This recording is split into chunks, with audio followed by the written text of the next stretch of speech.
In every war, there are moments when the fighting could end not through victory, but through recognition of reality. The Budapest Channel was one of those moments. It wasn't born of goodwill or sudden enlightenment. It was born of exhaustion and necessity. Both Moscow and Washington, for different reasons, had begun exploring a narrow path toward negotiation. Trump, driven by a mix of political calculation and instinct, had agreed to a framework for talks with Putin to de-escalate the war. Budapest was selected as the venue precisely because it was neutral ground, away from the theater of war, and outside the direct political control of NATO's central capitals. For a brief moment, there was a real possibility, fragile, imperfect, but real, that the conflict could have been frozen and eventually wound down through negotiated settlement. What made this moment so significant was the alignment of pressure. Russia, by this stage, had achieved a strategic advantage on the ground. Ukrainian forces were depleted. Europe was facing economic stagnation, and Washington's political class was deeply divided over how far to push. Even Trump, whose grasp of strategy is often superficial, understood that a prolonged war would not serve his political interests. Moscow, for its part, was prepared to talk, not because it feared defeat, but because it saw the opportunity to lock in its gains while avoiding direct war with NATO. This was the strategic opening, a mutual understanding that neither side would get everything it wanted, but both could get enough to step back from the edge. The proposal was simple in structure, though complex in execution. The front lines would be frozen. Negotiations on Ukraine's neutrality would be opened, and economic channels could be carefully rebuilt under strict conditions. None of this would have resolved every dispute overnight, but it would have created a framework to stop the bleeding militarily, economically, and politically for Ukraine. It would have meant the possibility of survival as a state rather than permanent devastation as a battlefield. For Europe, it would have meant an end to the economic self-immolation brought on by its own sanctions. And for Washington, it would have offered a way out of a war. It had no appetite to fight directly. But above all, the Budapest Channel represented something larger, an acknowledgement that the war was not winnable through escalation. The fantasy of total Ukrainian victory, of pushing Russian forces back to the 1991 borders, was already dead on the battlefield. Even Western intelligence agencies quietly admitted as much, yet public narratives in London, Berlin, and Paris clung to the illusion of standing firm. The Budapest framework would have forced these governments to face the truth. Their strategy was unsustainable. This was not a peace born of idealism. It was the cold logic of war pushing both sides toward a settlement. Russia would consolidate its position. The West would avoid catastrophic escalation. Trump would be able to declare a diplomatic win, and Europe would be spared the deeper consequences of a long war it could neither sustain nor control. It was not perfect, but wars rarely end with perfect deals. They end with imperfect compromises, accepted at the right moment. And Budapest was exactly that kind of moment. That window didn't close because of battlefield events.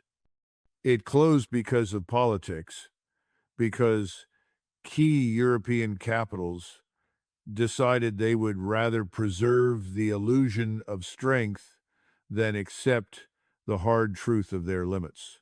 But in that moment, before the sabotage, there was a genuine chance to avoid the strategic disaster that now looms.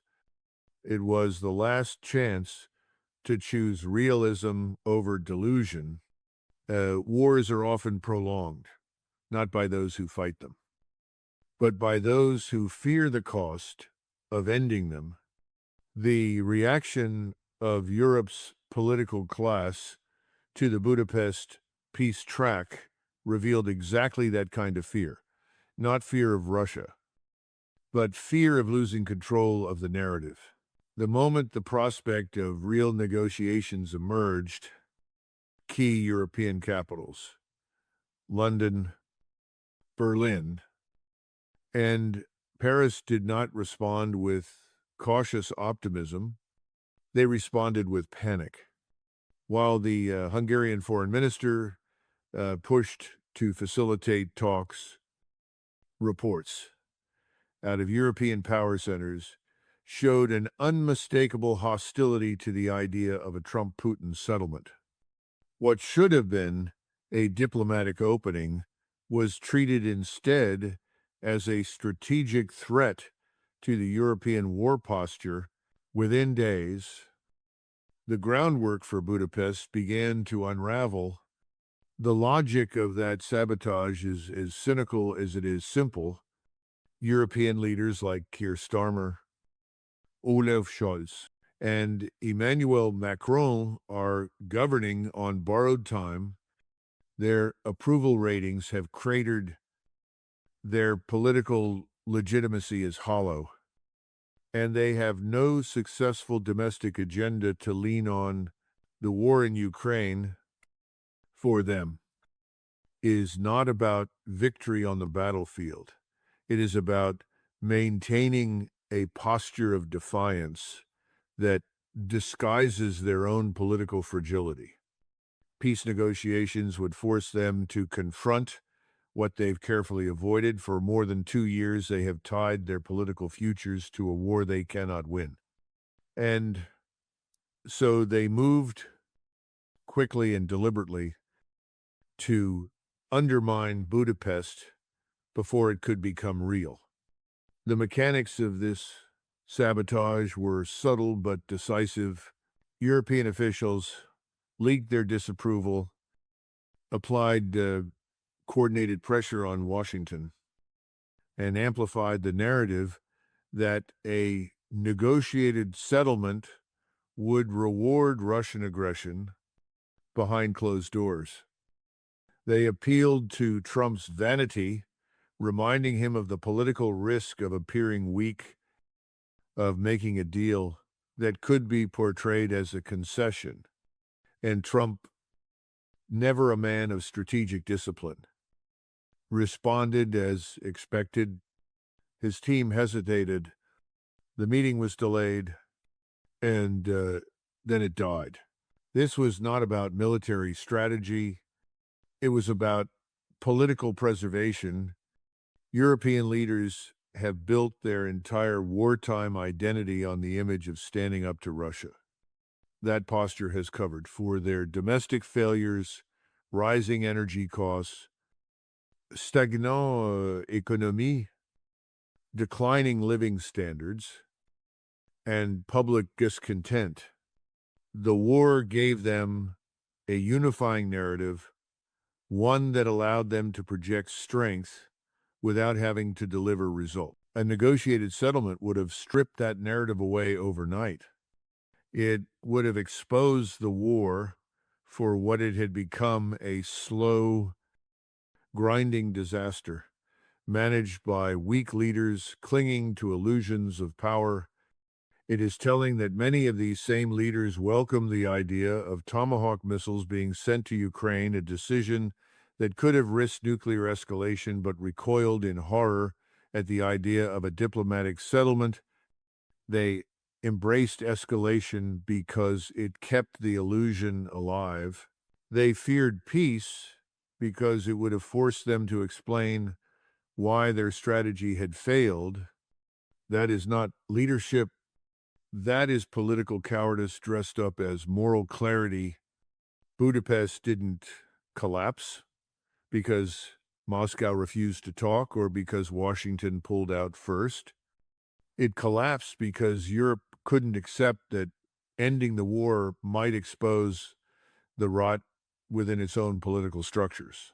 The champagne corks popping in European capitals when the meeting fell apart were not the sounds of victory. They were the desperate cheers of a leadership class buying itself a little more time at the expense of everyone else.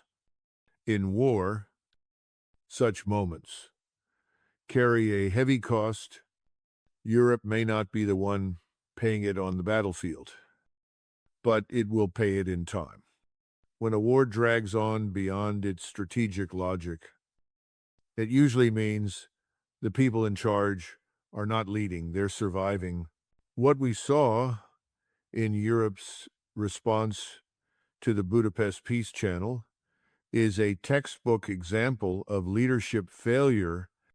The men and women holding power in London, Berlin, and Paris are not statesmen. They are political survivors, clinging to a war narrative they no longer control. Keir Starmer in Britain, Olaf Scholz in Germany, Emmanuel Macron in France. These are leaders governing with approval ratings that would have ended political careers in more stable time. Their power is brittle, their domestic positions weak, and their legitimacy eroded, and yet these same leaders are shaping Europe's posture in the most dangerous confrontation on the continent since 1945. The core of their failure lies in their refusal to think strategically rather than evaluating the war in Ukraine through the lens of hard power, costs, and national interest. They've treated it as a political instrument. For Starmer, Schultz, and Macron, standing up to Russia became a substitute for actual governance. Energy crises, inflation, migration, and industrial decline have all been brushed aside in favor of a single, easy-to-market story. Russia is the threat, and we are the guardians of Europe. That story allowed them to posture without solving anything. It kept their governments afloat not through results, but through fear.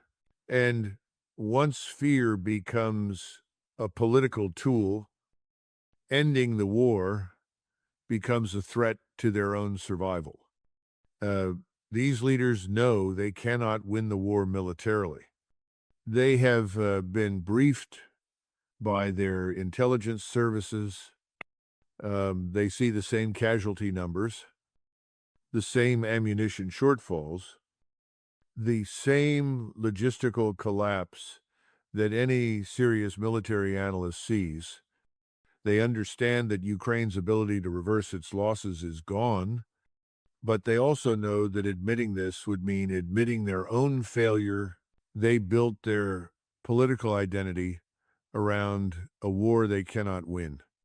So they double down on escalation, hoping the collapse arrives on someone else's watch. That is not a strategy. It is abdication dressed up as resolve. The contrast with Moscow is stark, whether one agrees with Russian policy or not. The Kremlin has pursued its objectives with consistency and strategic clarity. European leaders, by contrast, have pursued slogans. They are trapped between the public's growing fatigue and their own political narratives, which leave no room for retreat. Macron speaks of strategic autonomy, Scholz of defending democracy, and Starmer of standing firm, but none of these words amount to a coherent plan for ending a war that is slowly hollowing out their own societies. In the absence of a real strategy, they cling to moralizing language because it costs nothing to say and delays the reckoning. This failure of leadership is also a failure of courage. Ending a war requires the political will to tell the truth, to confront illusions, and to accept the price of compromise. None of these leaders possesses that will. Their governments are not built on strength, but on fear of political collapse. That's why they sabotaged the Budapest Channel, not because they believed peace was wrong, but because peace would have exposed them.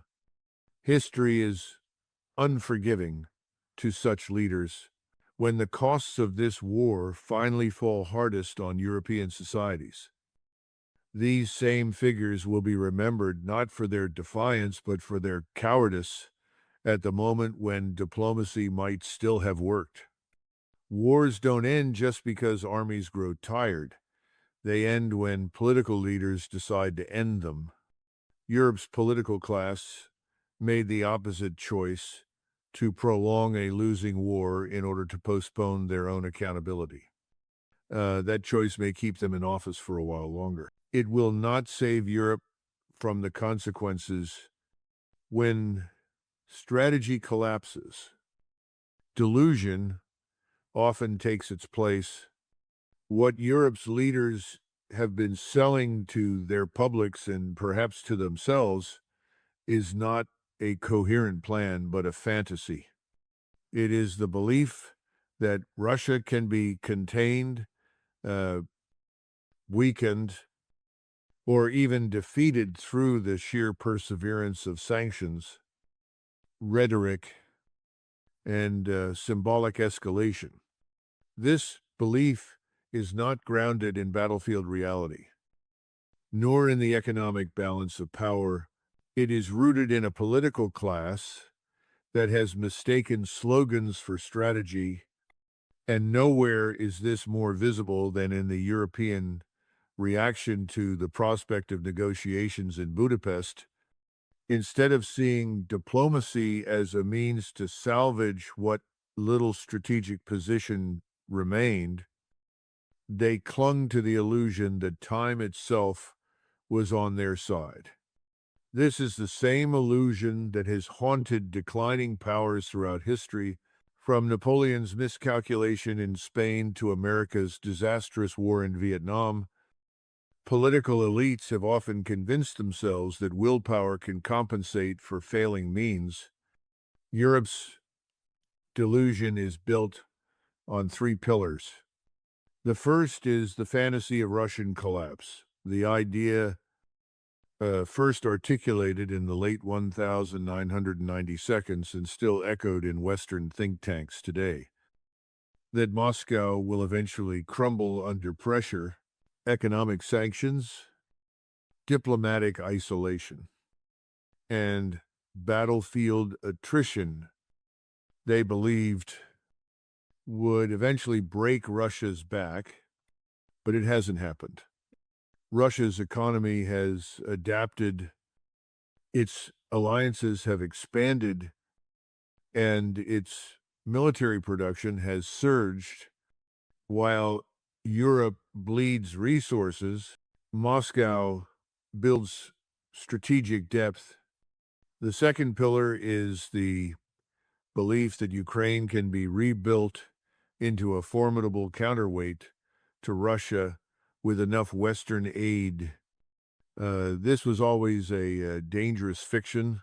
Ukraine's demographic and economic collapse, combined with the catastrophic loss of manpower on the front, has stripped away any realistic prospect of turning Kyiv into a sustainable military power. What remains is a proxy army dependent on outside logistics, training, and financing a force that cannot outlast its patrons.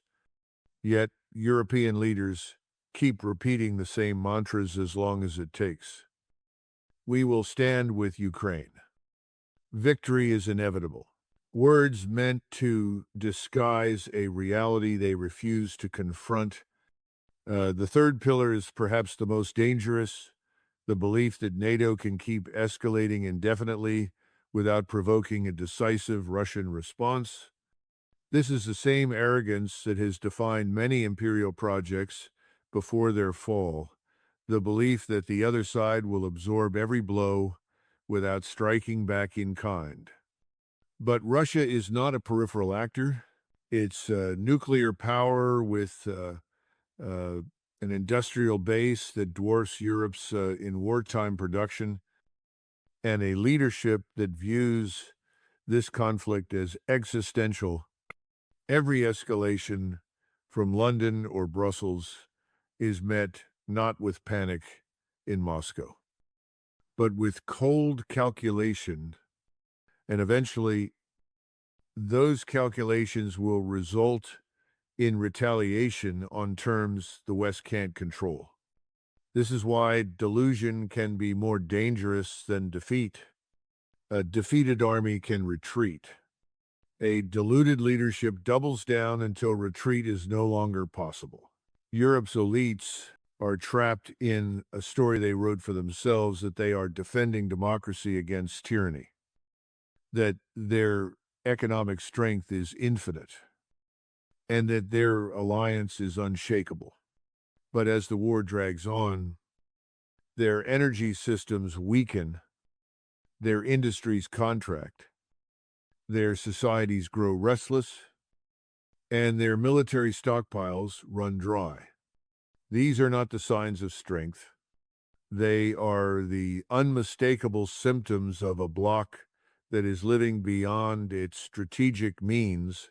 The tragedy is that this delusion has already cost Europe its best opportunity to recalibrate. Budapest could have been the moment when reality prevailed over fantasy. Instead, European leaders doubled down on a strategy that does not exist, hoping to buy time from a war that is slowly consuming their own position. History has a name for this kind of leadership: hubris. And hubris, when left unchecked, always leads to the same end: strategic collapse. Every major war involving Europe eventually turns on the role of the United States. This one is no exception. From the beginning, Washington set the tone for the entire NATO approach to Ukraine. But unlike in the Cold War, the United States now operates under a fractured, distracted, and volatile political leadership.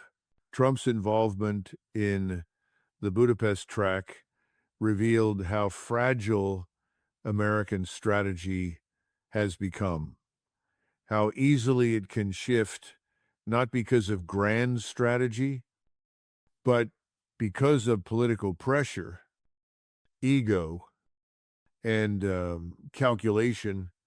For a brief moment, the U.S. seemed willing to entertain a negotiated settlement, and just as quickly, under European pressure, it recoiled. This volatility is not the sign of a confident superpower. It is the behavior of a state unsure of its direction. Trump's role in this moment was revealing. He is not a strategist in the classical sense. He is transactional. He saw in Budapest an opportunity to present himself as the peace president, um, a man who could bring an end to a war that Biden had presided over but failed to resolve.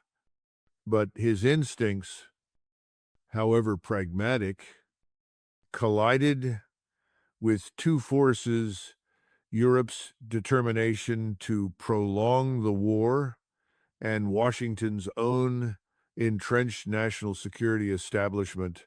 Both fear peace more than war, because war allows them to maintain influence and deflect accountability.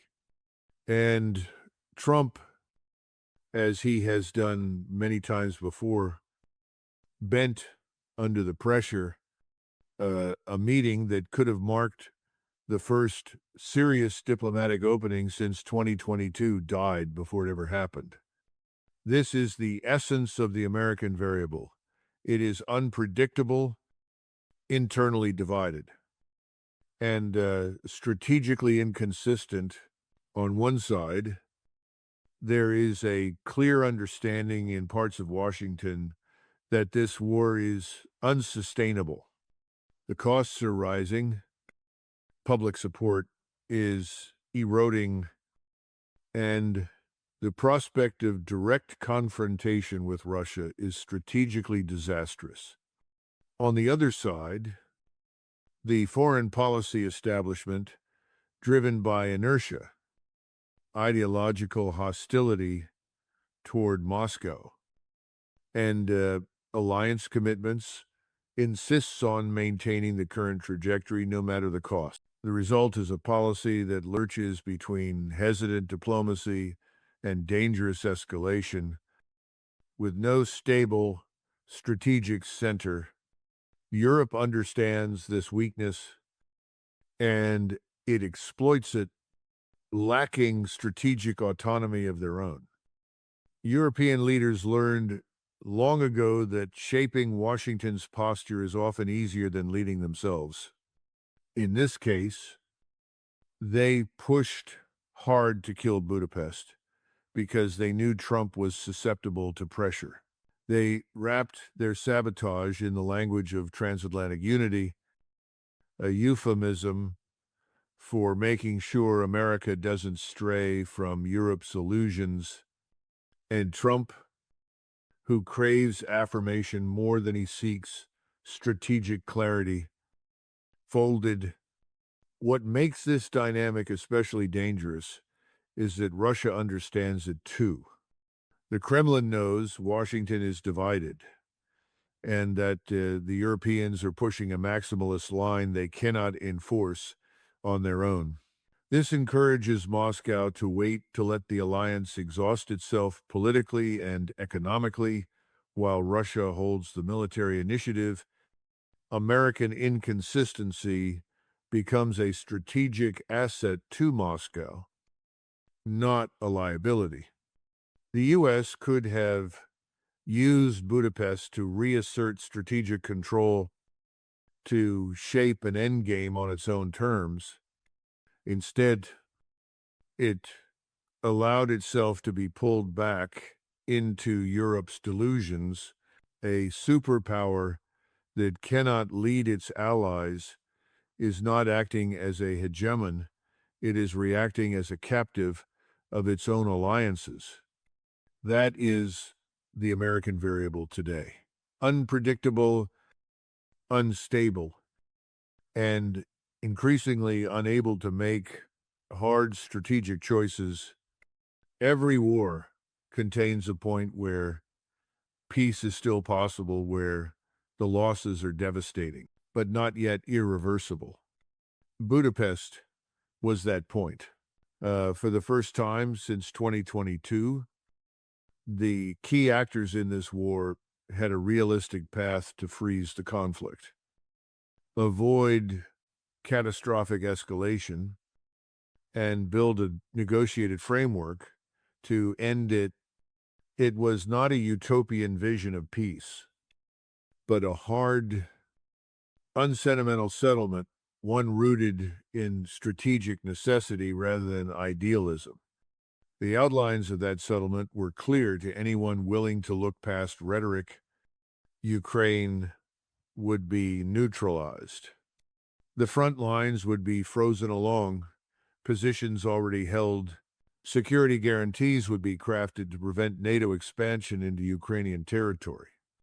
And a framework for reconstruction would be built not on Western dictates, but on practical arrangements between Moscow, Washington, and European states willing to accept reality.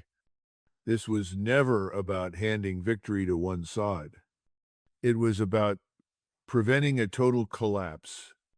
Ukraine has been devastated, millions displaced, infrastructure destroyed, a generation of young men ground into the earth.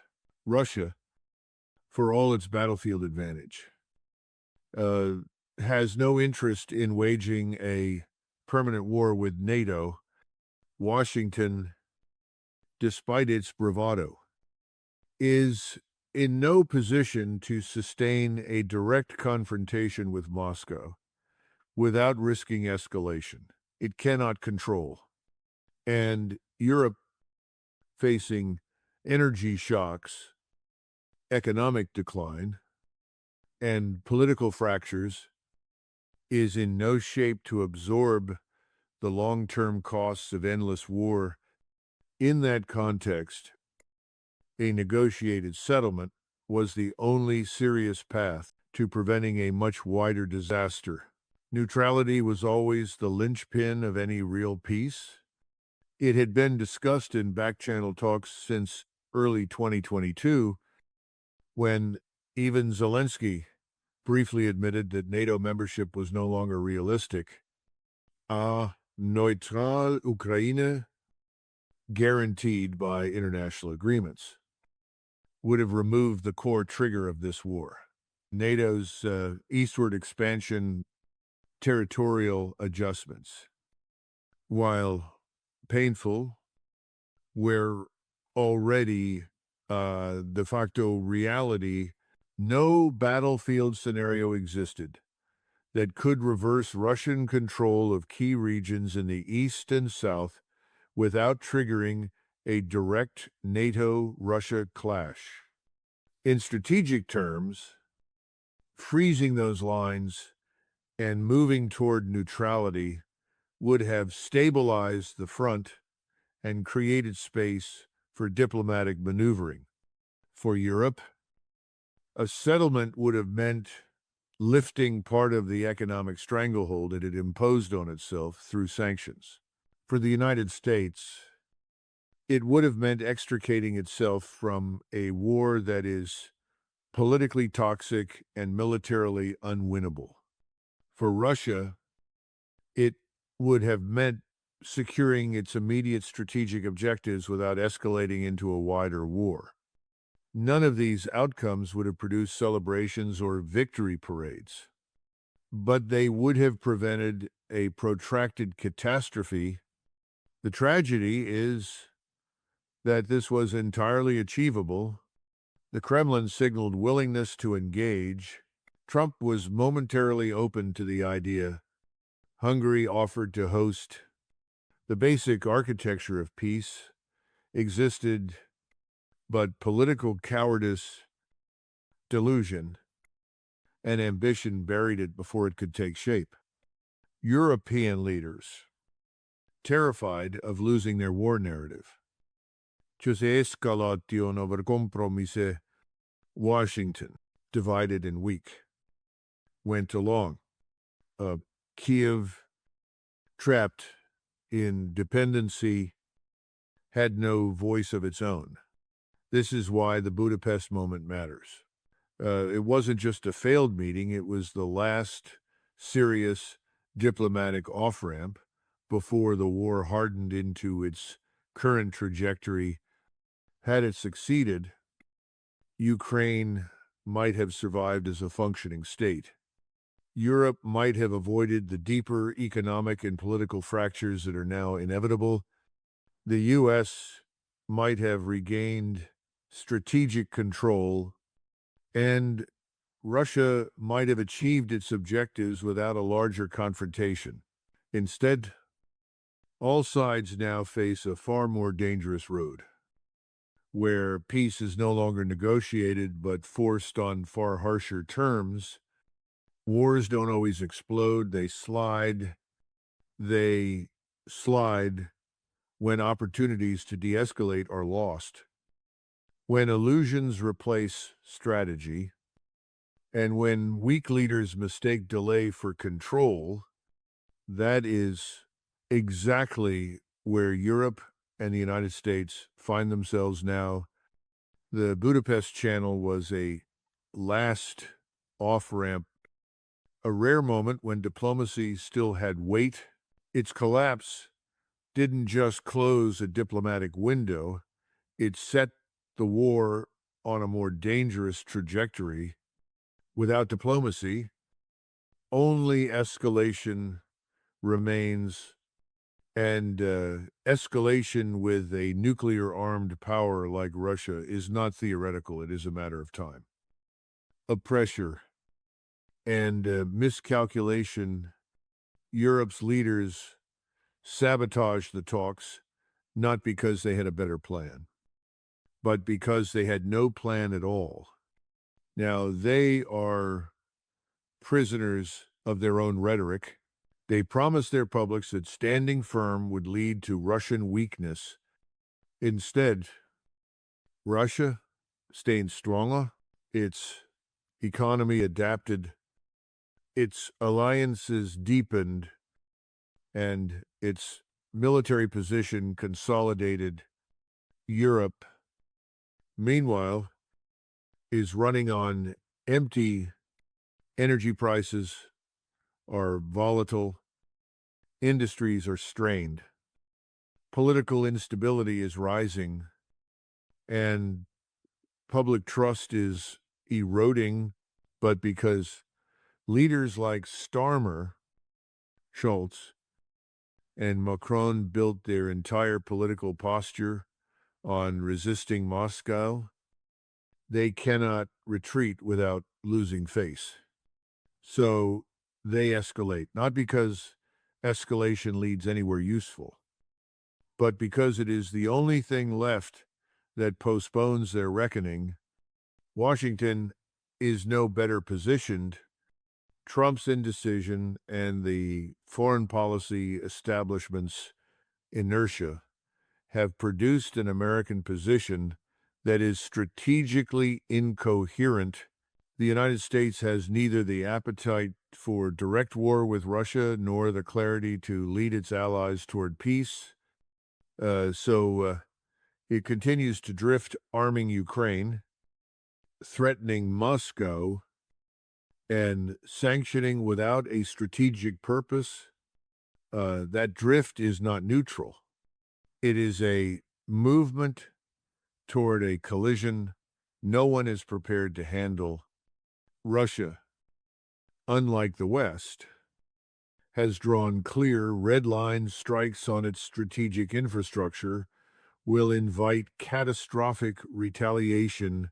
Every new Western escalation brings the war closer to that threshold. What lies ahead is not a controlled confrontation, but a chain reaction.